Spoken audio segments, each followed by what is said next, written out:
મારા વાલા પ્રિયો, ઈસુ ખ્રિસ્તના નામમાં હું તમને શુભેચ્છા પાઠવું છું. તમે કેમ છો? તમે સારા છો ને? શું તમે ખુશ છો? હું દરરોજ એક વચનનો ઉલ્લેખ કેમ કરું છું અને તેના વિશે વાત કેમ કરી રહ્યો છું, આમ વિચારી રહ્યા છો? મારા પોતાના વિચારો વ્યક્ત કરવાનો શું ફાયદો છે? તે પરમેશ્વરના વચન છે જે આપણા માટે આશીર્વાદ લાવી શકે છે.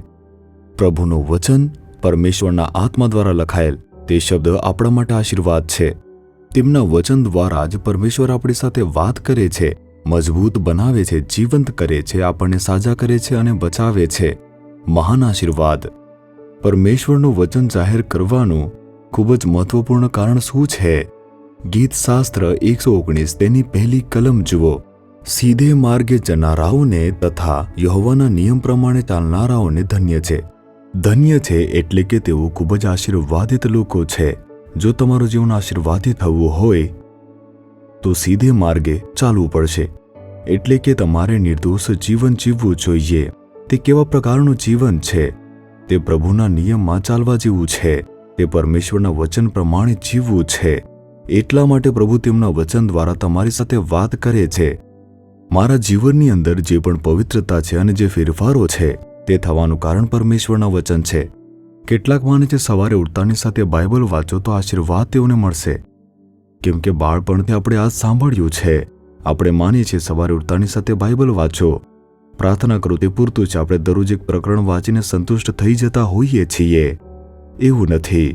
પ્રભુ ઈચ્છે છે કે આપણે તેમનું જે વચન છે તે પ્રમાણે ચાલીએ. એટલે જ પ્રભુ આપણને વાંચવાનું કહી રહ્યા છે. પ્રાર્થનાપૂર્વક આપણે વાંચવું જોઈએ, તેનો અર્થ આપણે સમજવો જોઈએ અને પોતાને વચનને સમર્પિત કરવું જોઈએ. આપણે વચન પ્રમાણે જીવવા માટે અર્પણ થવું જોઈએ. આ જે વચન છે તે પરમેશ્વરે કેવળ વાંચવા માટે લખ્યો નથી. આપણે તેનો અર્થ સમજીને તે પ્રમાણે જીવવા માટે પરમેશ્વરે આ વચનોને લખ્યા છે. તેથી જેવું કહેવામાં આવે છે કે સીધા માર્ગે ચાલનારાઓ જેઓ પ્રભુના નિયમમાં ચાલે છે તેઓને ધન્ય છે, તેઓ આશીર્વાદિત છે. આપણે વચનને કેવળ સાંભળનારા જ નહીં પરંતુ તે વચનનું પાલન કરનારા વ્યક્તિ પણ બનવું જ જોઈએ. શું તમારી પાસે બાઇબલ છે, વચનો છે? જો નહીં તો તમારે ખરીદવી જોઈએ. દરરોજ એક અધ્યાય વાંચો. તેમાં શું કહેવામાં આવ્યું છે અને પ્રભુ શું કહી રહ્યા છે તે તમે શોધો અને તે પ્રમાણે જીવવા માટે સમર્પિત થાઓ. તમે જોશો કે બધું જ તમારા જીવનમાં આશીર્વાદ બની રહ્યું છે. હું તે કેવી રીતે કહું છું? શું મારા ઉપદેશો તૈયાર ન કરવા જોઈએ? મારા દિવસમાં આટલા બધા ઉપદેશો થાય છે. હું પ્રાર્થના કરતો રહું છું, પ્રભુના વચન માંગતો રહું છું અને તેને તૈયાર કરું છું. અને તે સિવાય પણ હું દરરોજ સવારે વહેલા ઉઠીને પોતે જાતે જ બાઇબલના વચનો વાંચું છું. પ્રચાર કરવા માટે નહીં, પરંતુ તે વિચાર સાથે કે પરમેશ્વર મારી સાથે વાત કરશે. હું બાઇબલને ખોલીશ, પરમેશ્વરનો આભાર માનીશ અને તેમને દિવસ માટે એક વચન આપવા માટે કહીશ કે હું તેને પાડીશ. જે પણ વચન હશે તેના પર હું પ્રતિબદ્ધ થઈશ, પોતાને સમર્પિત કરીશ. પરમેશ્વર મને જે પણ વચન આપવા માંગે છે, કહેવા માંગે છે, પવિત્ર આત્મા મારા હૃદયમાં તે વચનને પ્રેરિત કરશે અને પછી કહેશે કે થોભો. ત્યારે હું તે વચનને વારંવાર વાંચીશ અને વારંવાર વાંચીશ. હું તે વચન પર મારો હાથ મૂકીને મનન કરીશ. હે પ્રભુ, આ વચન દ્વારા તમે મને શું કહેવા માંગો છો? પ્રભુનો આત્મા મારા હૃદયને ખાતરી કરાવશે. તમારે આ રીતે જીવવું જોઈએ, આ કાર્યો કરવા જોઈએ. આવી રીતે હું મારી જાતને તે વચન પ્રત્યે સમર્પિત કરીશ અને પ્રાર્થના કરીશ. મારા જીવનમાં આટલા મહાન આશીર્વાદનું કારણ એ જ છે. હું તમને પણ એ જ શીખવું છું. દરરોજ સવારે ઉઠતાની સાથે થોડા સમય માટે પ્રભુનો આભાર માનો, સ્તુતિ કરો, પછી વચનનું ધ્યાન કરો. તે મુજબ જીવવા માટે પોતાની જાતને પ્રતિબદ્ધ કરો. શું હું તમને એક ઉદાહરણ આપું? એક દિવસ સવારે જ્યારે હું વચન વાંચતો હતો ત્યારે જે વચન બાઇબલમાં છે કે તમારા પડોશીઓને તમારા જેમ જ પ્રેમ કરો, ત્યાં પ્રભુએ મને અટકાવી દીધું. મેં તે વારંવાર વાંચ્યું. જેમ તમે તમારી જાતને પ્રેમ કરો છો. પ્રભુએ મને પૂછ્યું, દીકરા, શું તું પ્રેમાળ છે? હા પ્રભુ, હું બધાને પ્રેમ કરું છું, જ્યારથી તમે મને પ્રેમાળ બનાવ્યું છે. મેં આવી રીતે કહ્યું. શું તું બીજાઓને પણ પોતાની જેમ જ પ્રેમ કરે છે? હું વિચારમાં પડી ગયો. ઈશ્વરના આત્માએ મારા હૃદયમાં વાત કરી. આ વચન મુજબ શું તું બીજાઓને પણ પોતાનો જેવો જ પ્રેમ કરે છે? એ સાચું છે, બીજાઓને પ્રેમ કરે છે, પરંતુ શું તું પોતાનો જેવો જ પ્રેમ કરે છે? પ્રભુએ આવું પૂછ્યું તો મારું હૃદય તૂટી ગયું અને હું રડવા લાગ્યો. હું બીજાઓને હદ સુધી પ્રેમ નથી કરતો જેમ હું પોતાને કરું છું. તેથી મારામાં તે પ્રેમનો અભાવ છે પ્રભુ. મને માફ કરી દો, મને એ પ્રેમ તમે આપી દો. શું હું તમને મારા જીવનમાંથી બીજું એક ઉદાહરણ આપી શકું? જીસસ રિડીમ્સ મિનિસ્ટ્રી જે પ્રભુએ મારા હાથમાં સોંપી છે, હું તેના માટે પ્રાર્થના કરતો હતો કે પ્રભુ તેને આશીર્વાદ આપે.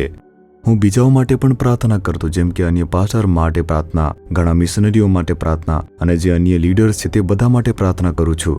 ત્યારે પ્રભુએ મને પૂછ્યું, જેવી રીતે તું પોતાની સેવા જીસસ રિડીમ્સ મિનિસ્ટ્રી માટે પ્રાર્થના કરી રહ્યો છે, તેવી જ રીતે શું તેમના સેવા કાર્ય માટે કરે છે? મારા માટે અભાવ હતો. શું તમે તફાવતને સમજો છો? પ્રભુ આપણને આ વાતનો દોષ આપે છે. તમે પોતાની પુત્રીને પ્રેમ કરો છો, તમે પોતાની પૌત્રીને પ્રેમ કરો છો. જેમ તમે પુત્રીને પ્રેમ કરો છો, શું પુત્ર વધુને એ રીતે પ્રેમ કરો છો? ઈશુના શબ્દનો આ જ અર્થ છે.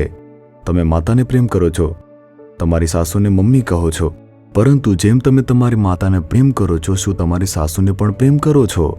પ્રભુ તે વાત કહે છે. તમારા પડોશીઓને પોતાના જેવો જ પ્રેમ કરવો, તેનો અર્થ ખરેખર શું છે? આપણે તે સમજવું જોઈએ. તેથી આપણે તેના ઉપર મનન કરવું જોઈએ. પ્રભુ મને 2 મિનિટ સુધી આ વિશે વાત કરતા જ રહ્યા. હું એટલી હદે રડ્યો કે મારા આંસુ મારા બાઇબલ પર પડ્યા. મેં કહ્યું, પ્રભુ મને તે પ્રેમ આપો, પ્રભુ મને તે પ્રેમની જરૂર છે. આમ કહ્યું. મેં મારી જાતને સમર્પિત કરી, પ્રાર્થના કરીને આનંદ થયો. આ રીતે તમારે વચનનું ધ્યાન કરવું જોઈએ. એટલા માટે આપણે પ્રભુના નિયમ પ્રમાણે ચાલવા માટે પોતાને પ્રતિબદ્ધ કરવું જોઈએ.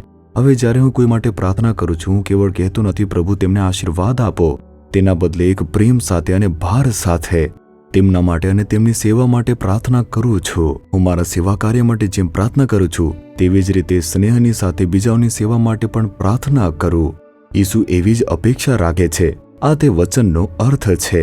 જો તમે આ રીતે વચનનું મનન કરો છો અને પ્રાર્થના કરો, તમારું જીવન બદલાઈ જશે. તે ફળદાયી બની જશે.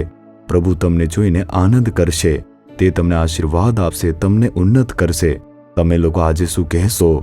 હે પ્રભુ, હું તમારા વચન પ્રમાણે ચાલવા માટે પ્રતિબદ્ધ થાઉં છું. મને કેવળ વાંચવા માટે અને આગળ વધવા માટે ન દો, પરંતુ તે વચન ઉપર ધ્યાન કરવા માટે અને તે પ્રમાણે ચાલવામાં મદદ કરો. મને તે વચન દ્વારા જીવવામાં મદદ કરો. ઈસુ ખ્રિસ્તના નામમાં પ્રાર્થના કરું છું. Amen, amen. Jesus redeems Gujarati YouTube ચેનલને સબસ્ક્રાઇબ કરો. દરેક નવા કાર્યક્રમની માહિતી મેળવવા માટે બેલ આઇકન પર ક્લિક કરો.